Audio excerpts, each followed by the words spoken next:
الكابتن أحمد، احنا نرجع السؤال هو إنجازاتك العالمية والعربية والمحلية، يعني مو كلهن بس الأبرز اللي الهن خلينا نقول طابع عندك ما تنساه.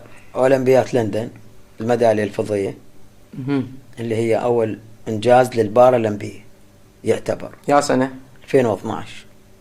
وبعدها خذيت الذهبية؟ لا بعدها 2018 أسياد آسيا هم ذهبية. وبعدها بطولة العالم اللي بهولندا هم ذهبية. نعم. بطولة العالم يعني تقصد شلون كأس العالم عندنا؟ كأس العالم نعم. ذهبية. نعم. مرة واحدة؟ لا تقريبا 4 مرات. 4 مرات بطل العالم. 4 مرات كأس العالم. وتروح وترجع للتدريبات بستوته؟ اي تاش. هاي يعني عانينا من ملاعب، يعني ملاعب عانينا. انا هسه من هاي الحلقة انا يعني بصراحة جبتها حتى تكون دعم لك. والله معاناة. والله اخر فترة ظليت اتمرن بجذع مع النخلة على مود ما تعور او ازلق، على مود قريب عليه المسافة، انكز بالجذع. الحكومات المحلية والعراقية دعمت الكابتن أحمد غني بعد الحصول على هذه الألقاب؟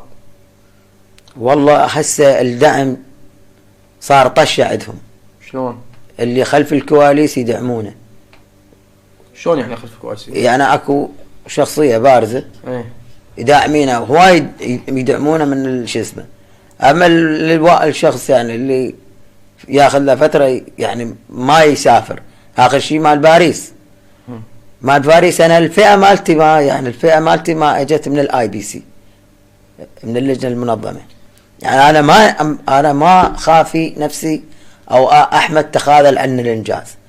انا انجازاتك متواصلة قصدي. انا واعد قدام اذاعتكم، اذاعة امل، اذا اي شخص بفئتي يكسر الرقم العالمي انا احدي له ميدالية الذهبية.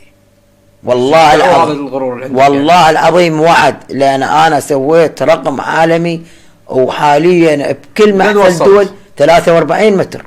43 متر؟ اي والله الملكة ازابيت وقفت صفقت لي بالملعب. اسامة النجيفي محاولة الاولى والثانية والثالثة؟ لا الخامس. اسامة النجيفي وقف على طوله لان هو كان موجود بالاجتماع. احنا 30 وين؟ بريطانيا. احنا 30 لاعب رحنا 2012.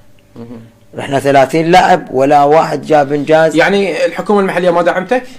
لا دعمتني الحمد لله بس باستحقاق، يعني قطعة ترى الطوني الحمد لله السيد الكاظم موظفني.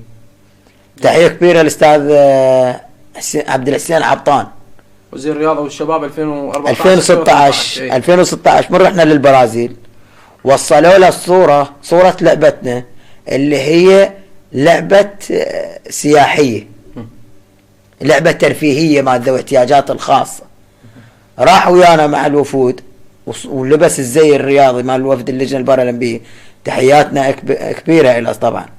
من نزل بالمحفل مال البرازيل وشاف اللعبة وشافنا شلون نقاتل، والله نقاتل على من على خبزتنا وعلى مود نمثل. انا وصلتني معلومات انهم تبكون على مود نمثل بلدنا، محاولة الاصابة الاعاقة على مود نمثل بلدنا.